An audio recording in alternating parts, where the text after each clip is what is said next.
12 मार्च 1993। वो दिन जब भारत और पाकिस्तान के बीच तनाव अपनी चरम सीमा पर था। इसी दौरान पाकिस्तान के कुछ लोगों ने भारत को अंदर से तोड़ने और देश को हिलाकर रख देने के लिए एक खतरनाक और मास्टरमाइंड प्लान तैयार किया था। लेकिन ये प्लान कितना गहरा था, कौन लोग इसके पीछे थे और कैसे भारत इस जाल के इतने करीब पहुंच गया था, और वे लोग भारत में घुसे कैसे? दोस्तों, आज हम आपको उसी दौर में लेकर चलेंगे जहां हर मोड़ पर साजिश, खतरा और छुपे हुए चेहरे मौजूद थे। आइए 2D एनिमेशन के साथ समझते हैं। रात के सन्नाटे को चीरती हुई ट्रेन की आवाज किसी दैत्य की गर्जना जैसी लग रही थी। लोहे की पटरियों पर पहियों का घर्षण एक ऐसी लय पैदा कर रहा था जो कानों में चुभ रही थी। ट्रेन के जनरल कोच में भीड़ तो थी, लेकिन एक अजीब सी खामोशी भी छाई हुई थी। उसी कोच की खिड़की वाली सीट पर बैठा था 22 साल का फैजान। फैजान का रंग गेहुआ था, आंखें गहरी और धंसी हुई, जैसे कई रातों से सोया न हो। उसने अपने गोद में एक काले रंग का भारी बैग दबा रखा था। उसके हाथ उस बैग की चेन को इतनी जोर से पकड़े हुए थे कि उसकी उंगलियों के पोर सफेद पड़ गए थे। उसका शरीर हल्का हल्का कांप रहा था, लेकिन उसके होंठ लगातार हिल रहे थे।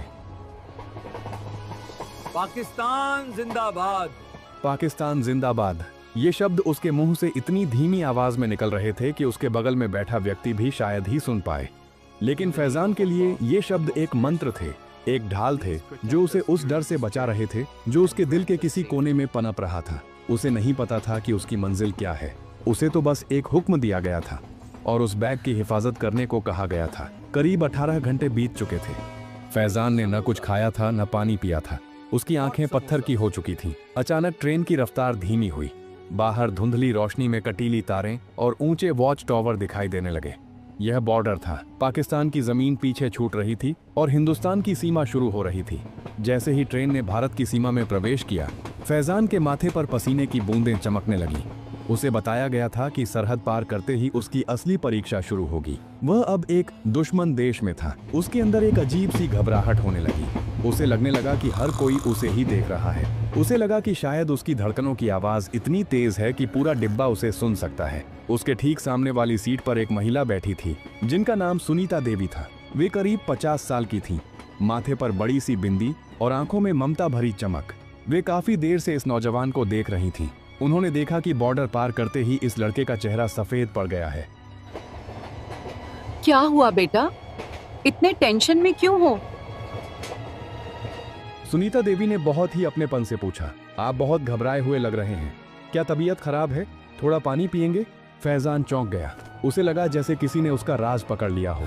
उसने अपनी निगाहें नीचे झुका लीं और सूखे गले से बोला, नहीं, मैं ठीक हूँ, बस थोड़ा सफर का असर है। सुनीता देवी को उसकी आवाज में एक अजीब सी थरथराहट महसूस हुई।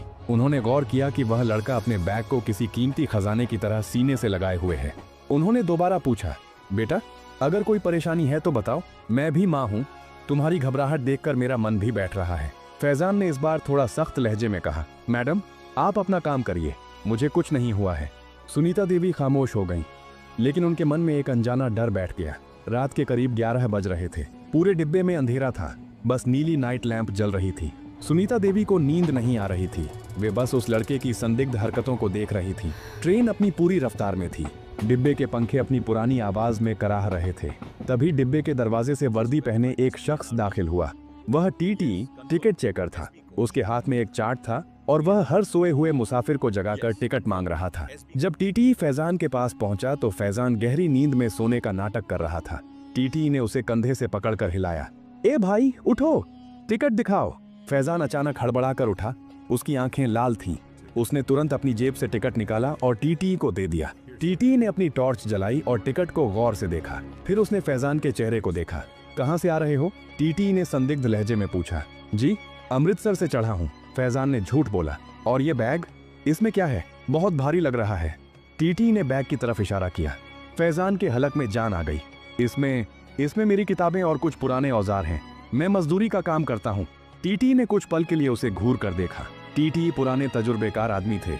उन्हें लगा कि दाल में कुछ काला है, लेकिन उनके पास कोई ठोस सबूत नहीं था। उन्होंने टिकट पर साइन किया और आगे बढ़ गए।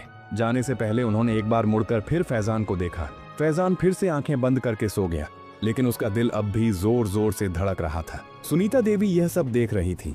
उनका शक अब यकीन में बदलने लगा था। उन्हें लगा कि शायद पुलिस को सूचना देनी चाहिए, लेकिन फिर उन्होंने सोचा कि शायद वह लड़का सिर्फ गरीब है और डर रहा है। इसी कशमकश में रात बीत गई। अगले दिन दोपहर के करीब ट्रेन हैदराबाद रेलवे स्टेशन पर रुकी। स्टेशन पर लोगों का हुजूम था। फैजान अपनी सीट से उठा, अपना बैग कंधे पर टांगा और चुपचाप ट्रेन से उतर गया।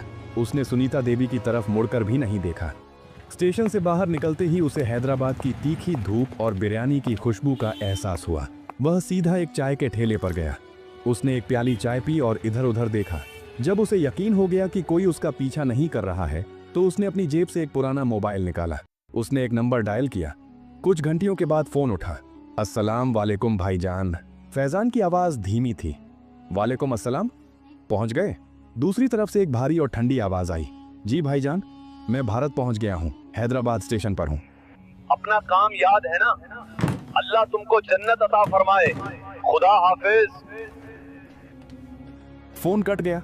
फैजान ने फोन फिर से जेब में रख लिया। उसके चेहरे पर अब एक अजीब सा जुनून था। उसने एक ऑटो रुकवाया। ऑटो ड्राइवर एक अधेड़ उम्र का आदमी था, जिसके सिर पर सफेद टोपी थी। हाँ भाई, कहाँ जाने का है? फैजान ने शांत स्वर में कहा। मुझे चार मीनार के पास ले चलो। ऑटो चलने लगा। हैदराबाद की गलियां, पुराने बाजार और लोगों का शोर फैजान के लिए बिल्कुल नया था। ऑटो ड्राइवर ने शीशे में फैजान को देखा। भाई साहब, आप इधर के नहीं लगते। पहली बार आए हो क्या हैदराबाद? फैजान थोड़ा घबराया। अरे नहीं भाई, मैं यहीं का रहने वाला हूँ, बस बहुत दिनों बाद वापस आया हूँ।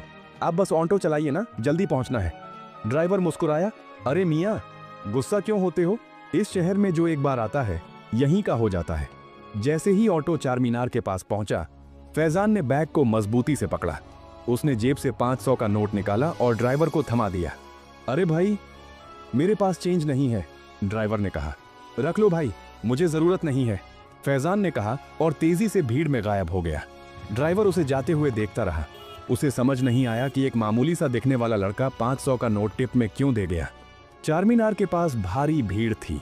टूरिस्ट, फेरी वाले और पुलिस के जवान। फैजान ने देखा कि वहां की सुरक्षा काफी कड़ी है। वह चुपचाप एक खंभे की ओट में खड़ा हो गया। उसने देखा कि कुछ पुलिस वाले संदिग्ध लोगों की तलाशी ले रहे हैं। वह एक ऐसी जगह की तलाश में था जहां सबसे ज्यादा लोग इकट्ठा हों। उसने देखा कि चार मीनार के एक मुख्य पिलर के पास बहुत सारे लोग सेल्फी ले रहे थे। वहां एक छोटा सा कोना था जहां अंधेरा था। फैजान धीरे धीरे उस पिलर की तरफ बढ़ा। उसने अपना बैग उतारा। उसके अंदर से एक बड़ी लाल रंग की मशीन निकाली। वह एक टाइम बम था। उस पर एक डिजिटल घड़ी चल रही थी जिस पर 12:25 का समय हो रहा था। फैजान के हाथ कांप रहे थे। उसने बम के सर्किट में कुछ छेड़छाड़ की और टाइमर को 1:15 पर सेट कर दिया। सिर्फ 50 मिनट। उसने उस बम को पिलर के एक छेद में घुसा दिया और उसके ऊपर कुछ पुराना कपड़ा डाल दिया ताकि किसी की नजर न पड़े। फिर उसने अपना खाली बैग वहीं फेंक दिया और वहां से चलता बना। वह थोड़ी दूर जाकर एक बिरयानी के ठेले पर खड़ा हो गया। उसने एक प्लेट बिरयानी ली और वहीं खड़े होकर खाने लगा। उसकी नजरें लगातार उस पिलर पर टिकी थीं। उसे लग रहा था कि अब कुछ ही देर में वहां लाशों का ढेर होगा। उसी वक्त चार मीनार के उस पिलर के पास 3 दोस्त मस्ती कर रहे थे। सूरज, मोहम्मद सलीम और राकेश। ये तीनों कॉलेज के दोस्त थे और छुट्टी मनाने हैदराबाद आए थे। राकेश के पास एक अच्छा कैमरा वाला फोन था। Oh Salim, stand properly, I am clicking your photos. Rakesh ने चिल्लाकर कहा। सलीम मुस्कुराते हुए पिलर के पास जाकर खड़ा हो गया। सूरज उनके पास ही खड़ा होकर अपने बाल ठीक कर रहा था। राकेश ने एक फोटो क्लिक की। दिखा तो कैसी आई है? सलीम ने पास आकर पूछा। राकेश ने फोटो झूम की। भाई, लाइटिंग तो मस्त है, लेकिन देख पिलर के नीचे वो क्या पड़ा है। कोई लाल रंग की चीज है। तीनों ने झुककर उस अंधेरे कोने में देखा। वहां कपड़ों के नीचे से कुछ तार बाहर निकले हुए थे और एक छोटी सी लाल बत्ती जल बुझ रही थी। सलीम ने धीरे से कपड़ा हटाया। उसकी चीख निकल गई। या अल्लाह, ये तो बम है। सूरज का चेहरा सफेद पड़ गया। बम, भागो यहां से, ये फट जाएगा, हम सब मारे जाएंगे। सूरज डर के मारे पीछे हटने लगा। चलो सलीम, चलो राकेश, पुलिस को फोन करेंगे दूर जाकर, अभी यहां से भागो।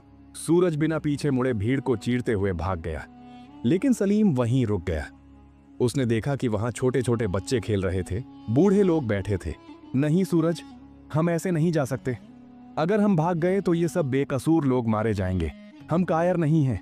राकेश भी कांप रहा था, लेकिन उसने सलीम का हाथ पकड़ लिया। तू सही कह रहा है सलीम, हमें कुछ करना होगा। सलीम ने तुरंत अपना फोन निकाला और पुलिस कंट्रोल रूम को फोन किया। उसी वक्त पास के थाने में इंस्पेक्टर रंजीत सिंह अपनी मेज पर कुछ फाइलें देख रहे थे। वे एक कड़क मिजाज और ईमानदार ऑफिसर थे। अचानक फोन की घंटी बजी। हेलो, इंस्पेक्टर रंजीत बोल रहा हूँ।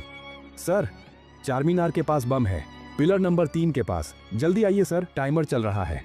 सलीम की आवाज में दहशत थी। रंजीत सिंह एक पल के लिए भी नहीं रुके।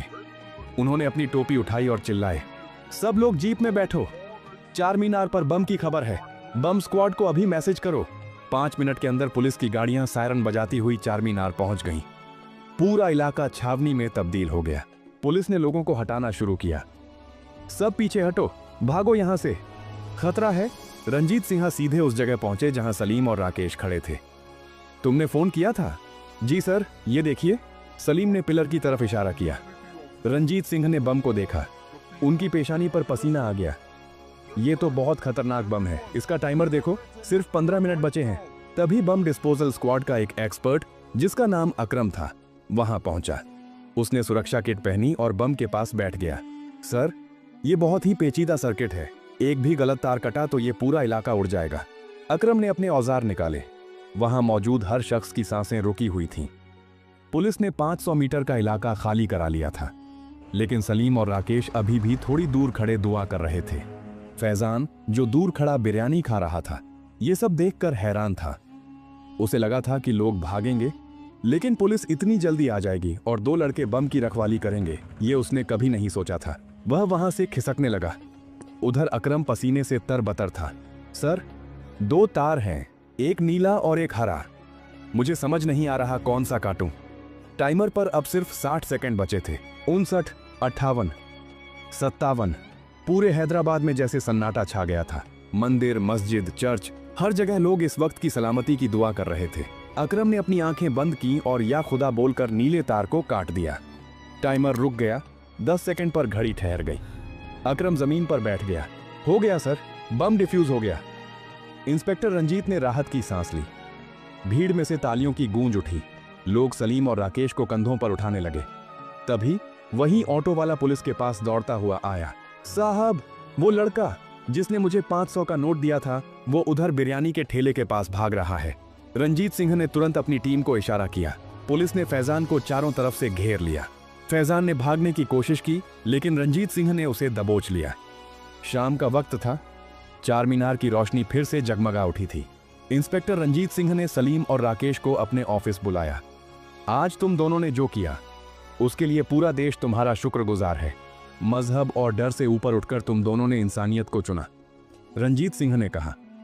सलीम ने मुस्कुराते हुए कहा, सर, ये मुल्क हमारा है और अपने घर को बचाना कोई बहादुरी नहीं, फर्ज है।